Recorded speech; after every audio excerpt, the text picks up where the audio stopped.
మత్తయి సువార్త 2వ అధ్యాయము.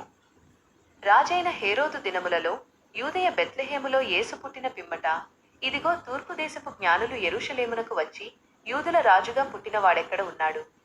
తూర్పున మేమాయన నక్షత్రము చూచి ఆయనను పూజింపవచ్చితిమి అని చెప్పిరి.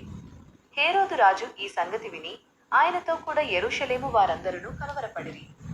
కాబట్టి రాజు ప్రధాన యాజకులను, ప్రజలలోని శాస్త్రులనందరినీ సమకూర్చి, క్రీస్తు ఎక్కడ పుట్టును అని వారినడిగెను.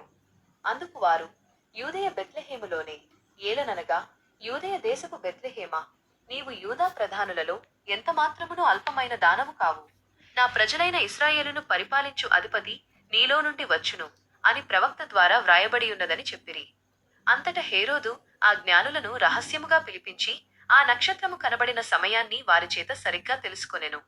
మరియు ఆయన వారిని బెత్లెహేమునకు పంపుచు, మీరు వెళ్ళి ఆ శిశువు విషయమై జాగ్రత్తగా విచారించి కనుగొనగానే నేనును వచ్చి ఆయనను పూజించునట్లు నాకు వర్తమానమందించుడి అని చెప్పెను.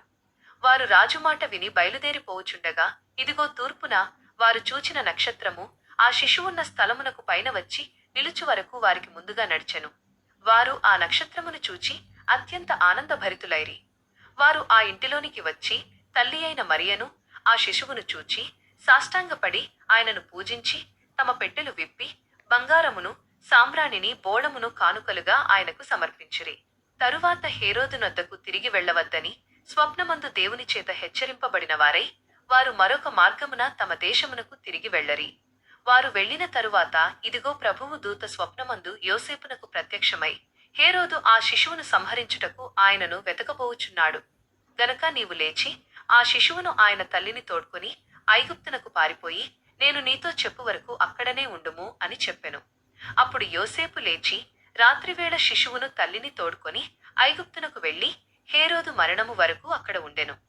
ఐగుప్తులో నుండి నా కుమారుని పిలిచితిని అని ప్రవక్త ద్వారా ప్రభు సెలవిచ్చిన మాట నెరవేరునట్లు ఇది సంభవించెను. అంతట హేరోదు తాను జ్ఞానుల చేత మోసపోతినని గ్రహించి బహు ఆగ్రహము తెచ్చుకొని, తాను జ్ఞానుల చేత సరిగ్గా తెలుసుకున్న సమయమును బట్టి బెత్లెహేములోను దాని సమస్త ప్రాంతములలోనూ 2 సంవత్సరములు మొదలుకొని అంతకంటే తక్కువ వయస్సు గల మగపిల్లలనందరినీ చంపించెను. రామాలో ఒక శబ్దము వినబడెను, ఏడ్పును, మహారోదన ధ్వనియు వినబడెను. రాహేలు తన పిల్లల విషయమై ఏడ్చుచు, వారు లేనందున ఓదార్పు పొందనొల్లకయుండెను అని ప్రవక్త అయిన ఇర్మియా ద్వారా చెప్పబడిన మాట అప్పుడు నెరవేరెను. హేరోదు చనిపోయిన తరువాత, ఇదిగో ప్రభువు దూత ఐగుప్తులో యోసేపునకు స్వప్నమందు ప్రత్యక్షమై, నీవు లేచి శిశువును తల్లిని తోడ్కొని ఇశ్రాయేలు దేశమునకు వెళ్ళుము. శిశువు ప్రాణము తీయజూచుచుండిన వారు చనిపోయిరి అని చెప్పెను. అంతటా ఆయన లేచి శిశువును తల్లిని తోడ్కొని ఇశ్రాయేలు దేశమునకు వచ్చెను.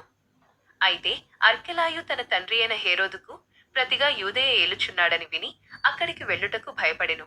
మరియు స్వప్నమందు దేవుని చేత హెచ్చరింపబడినవాడై గలిలయ ప్రాంతములకు వెళ్ళి ఆయన నజరేయుడనబడును అని ప్రవక్తలు చెప్పిన మాట నెరవేరునట్లు నజరేతను ఊరికి వచ్చి కాపురముండెను. దేవుడు ఈ పరిశుద్ధ వాక్యమును మన వినికిడిలో దీవించి ఆశీర్వదించునుగాక. దేవుని కృప, సమాధానము మీకందరికీ తోడయుండునుగాక. ఆమెన్.